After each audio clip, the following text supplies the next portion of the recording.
We are on chapter 9 of Dragons in a Bag. And remember, we left off, Trub just got there, Trouble, and he was going to help them somehow because they had left Ma back in the dinosaur land. Who do we have here? Trubs asks. I notice that his eyes gleam along with the gold tooth whenever he smiles. This is my friend Vic and his sister Kavita.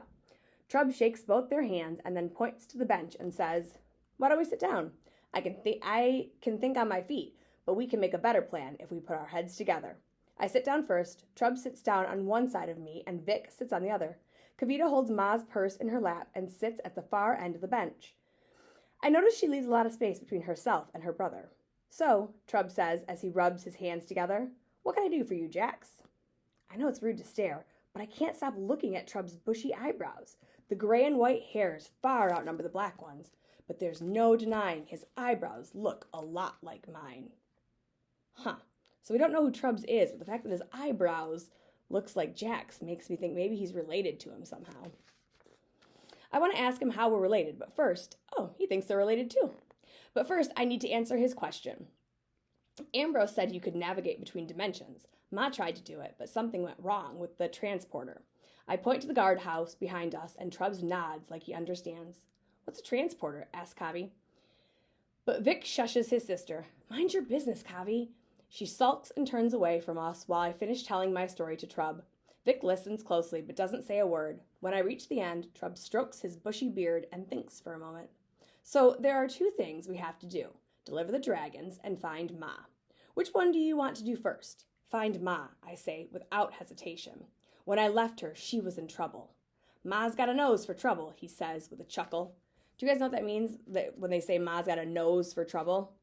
It means like she kind of always finds herself in trouble. That's how she found me. Of course, there are different kinds of trouble. What's Ma up against this time?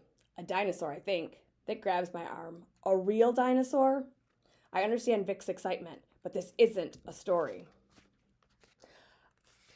I'm proud to share, there was something moving in the jungle, following us, and then, just as it was about to attack, Ma set me back, alone.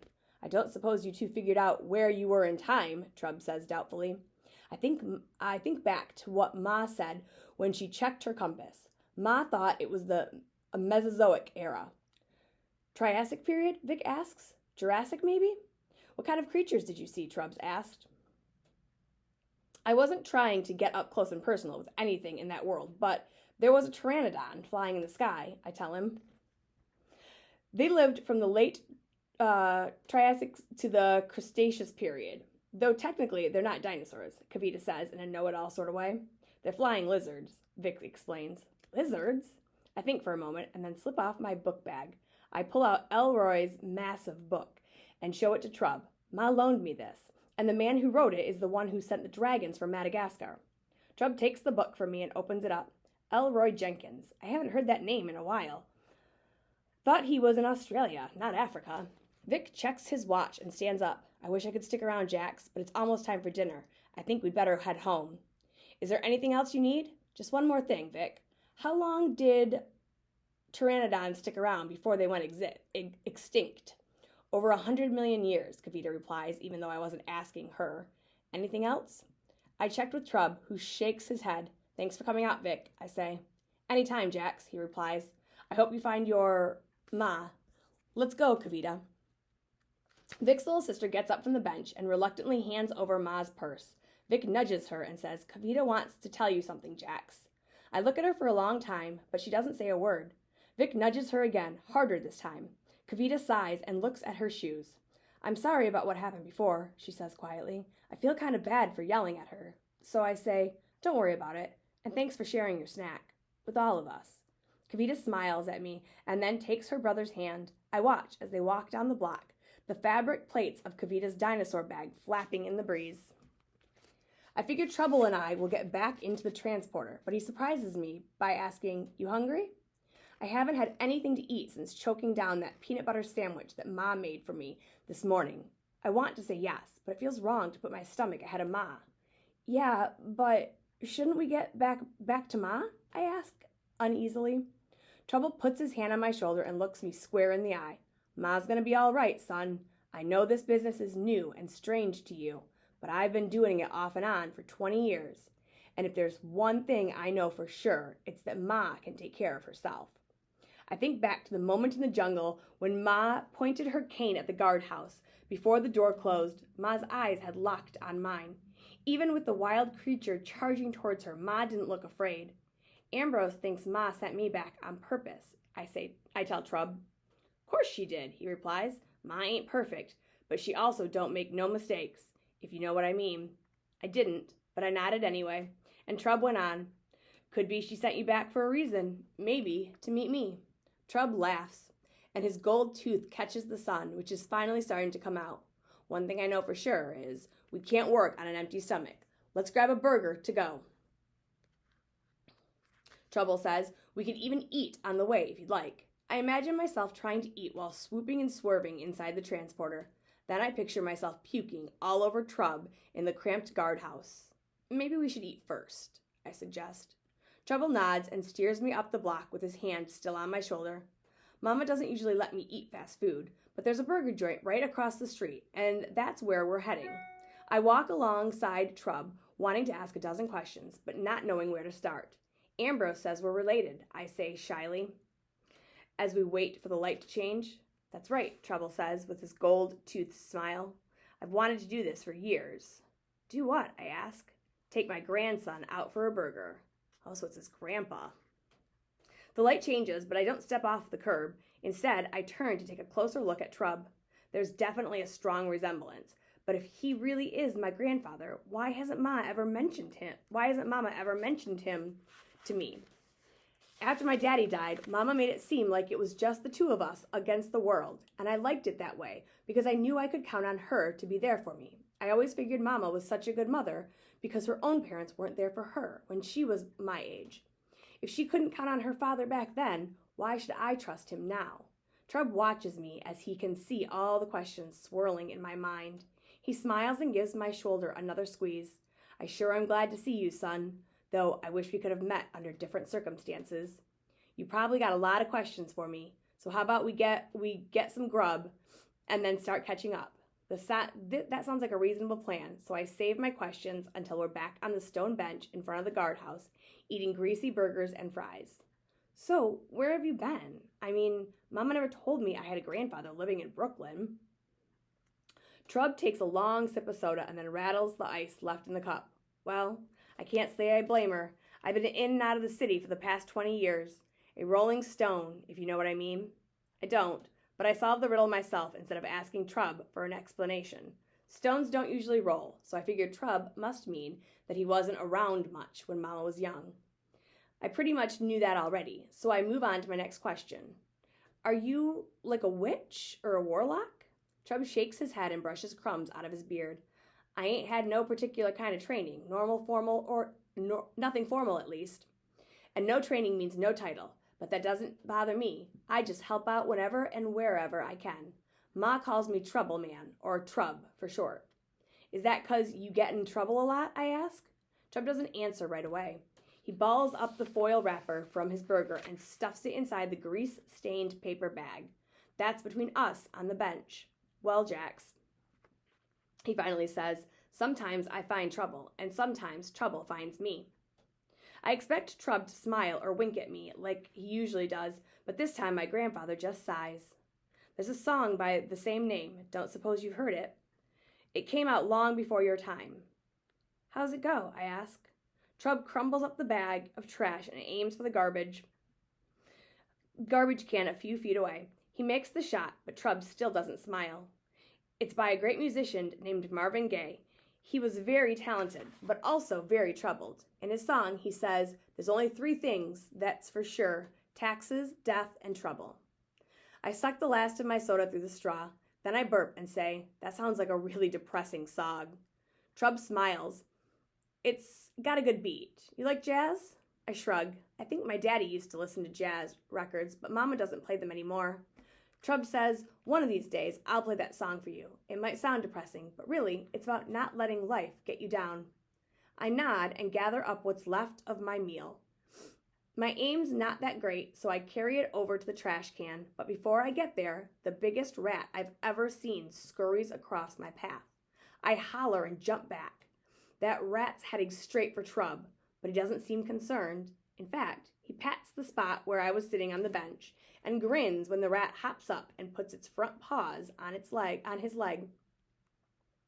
There are plenty of rats in Brooklyn. They're dirty and nasty and carry diseases. Remember the plague? So I definitely keep my distance. I'm expecting this giant rat to take a big bite out of my grandfather's leg, but instead he asks, "Hey Trub, got any grub?" "You're too late, Nate. Grub's gone." "Where you been?" The rat puts one paw on his hip and looks like he's ready to tell Trub a long story until he sees me, or rather, the uneaten food in my hands. "Hey kid," the rat calls out, "you gonna eat that?" I shake my head and set my leftovers on the ground. I barely have time to pull my hand away before Nate hops off the bench and starts devouring my cold fries. When a hungry pigeon tries to steal a bit of hamburger bun smeared with ketchup, Nate rushes at the poor bird and sends it squawking. I slip back onto the bench and ask, "Friend of yours?" Trub nods and says, "Me and Nate go way back. He's no ordinary rat." I watch the rat greedily gobbling down my leftovers and try to see what makes Nate so special. Trub can tell I'm not impressed. "Nate's got a nose like no other," he explains. "All rats can sniff out food, but Nate," Trub pauses to beam at his rodent friend, "Nate's got a nose for magic." "Magic has a smell?" Nate stops eating and looks at me over his shoulder. "Everything has a smell, kid. Magic, joy, fear, regret. All of it can be detected if you got the right nose." He taps his snout with one claw before rising up on his haunches and sniffing the air. Do you guys know what haunches are? What do you think they are if it says he rises up on his haunches? It's like his back legs. "What do you smell, Nate?" Trub asks. The rat turns away from us and sniffs again. Strange, there's a trace of envy in the air and something else. Nate sniffs again and then looks at us. "I smell a thief," he says in a grave voice. I tighten my hold on Ma's purse and glance around nervously. Trub frowns. "Close by?" he asks. Nate shakes his head and strokes his whiskers. "Long gone." Then he grins and rubs his paws together. "But I do love a challenge. Gotta run, Trub. Thanks for the dinner, kid." Nate scurries over the curb and disappears inside the sewer. "Can he really smell a thief down there?" I ask Trub. He nods and gets to his feet. I pick up my trash off the ground and place it in the can. When I turn around, Trub surprises me by saying, when Nate said he could smell regret, he was talking about me. "What do you regret?" I ask. "So many things," Trub says, slowly shaking his head. "I sure was sorry to hear about your daddy, Jax." My cheeks start to burn, and suddenly I want nothing more than to be squeezed inside the dark guardhouse, hurling through time. I stand before Trub with my eyes glued to the ground. He reaches out a hand and gently runs his thumb along my eyebrows, the way Mama does sometimes. I look at at my grandfather and ask, "How did you find out?" "I may not be around all the time, but I've always kept tabs on you and your mama." "You weren't at the funeral," I say softly, hoping to hide the accusation in my heart. "I was there, but I thought it was best for me to keep a low profile. A funeral isn't really the right time for a family reunion. And the last time we talked, your mama made it clear she didn't want me interfering in her life." "Mama said that?" Trub nods. "That was over 10 years ago, before you were born. Can't say I blame her. You see, I couldn't always find steady work when your mama was a little girl, and that meant she had to go without some things sometimes. Plus, I had some buddies who were kind of shady, and I got mixed up in some of their mess. But when Ma introduced me to the realm of magic, everything changed. For the first time in my life, I really felt like I belonged. I was useful again. Ma believed in me, and that made it easy to believe in myself. I thought I could just wrap that world up in a rainbow and give it to Alicia, but she didn't want no part of it, or me after that. If you knew Mama didn't like magic, why did you leave her with Ma?" "I didn't, but my wife, your granny, she got the wrong end of the stick when it came to me and Ma, and so she dropped Alicia right in the middle of it. Some folks fear magic, Jax, but black magic especially. But in the other realm, there is no black or white. There's less fear and more wonder." Trub smiles to himself. I thought my little girl could be like the girl in the book, Alicia in Wonderland. in Wonderland. But I was wrong. My baby girl didn't see all the beauty, just the strangeness. I feel like Trub's talking in riddles again. This time I ask for help. Wait a minute. Are you saying you took Mama to another dimension when she was a little girl? Trub nods. Just once, but once was all it took. She took a look around, shut her eyes as tight as she could, and demanded that I take her back home. I can't wait to see the realm of magic. At least I'm curious about what it's like. It's hard to imagine my brave mother being so scared. But then I remember how terrified I was when Ma accidentally took me to the land of dinosaurs. If the magical realm had dragons, maybe Mama felt the same way. Trub looks pretty miserable, so I try to think of something that will make him feel better. Ma says Mama just wanted to be ordinary, I tell Trub. He nods as if that makes sense to him. Maybe so. What about you, Jax? What do you want? I think for a moment. Does Trub know that Mama and I are about to lose our home? Would he approve if I told him I wanted to become Ma's apprentice? I don't know the answer to those questions, so I just say, I want to find Ma and make sure she's okay. And then, I want to help her deliver the dragons. Trub claps his hands together and gets up from the bench. Then that's what we better do. You ready to go? I nod and hold Ma's purse close to my chest. It feels lighter than before, and then I remember what's missing.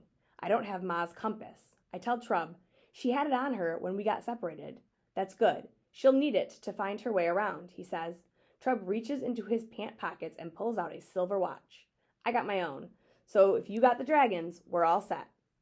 We're missing something else. I scan the street for a scruffy homeless man pushing an overflowing grocery cart. Don't we need Ambrose to open the door? I ask. Trub winks at me.